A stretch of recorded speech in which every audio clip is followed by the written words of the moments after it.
My name is Margaret Kincaid. My husband Jerry and I live here in Parkside off of Davin Park, and we have 5 hens. We have a couple of different breeds. We keep them as pets and for fresh eggs. I'm also a gardener, so needless to say, the byproduct of the eggs ends up enhancing my garden.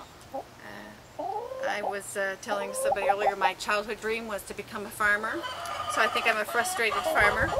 As a former military wife, every 2 years we had to move, so this is my chance to have a little piece of American pie. Somebody's talking to me. We get about 3 to 4 fresh eggs a day, so I have plenty to give my neighbors and friends. And it's always wonderful to see, have young people come and look at the eggs. It's a little piece of nature that they've never ever been exposed to before. It's small farming, I suppose. We've never eaten one of our hens as of yet. Right now they're pets and they're producing eggs for us.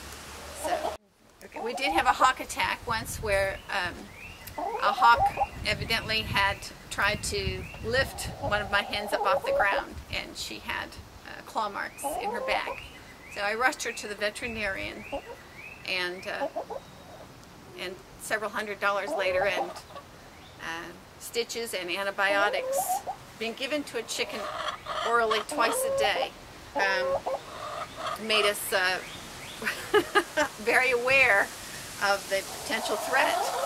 We adopted a puppy from the Humane Society a week ago and brought her into our household. So she's still getting acclimated as to the arrangement or the social order of the pets in our family. So she tends to want to chase them and get them all excited and upset.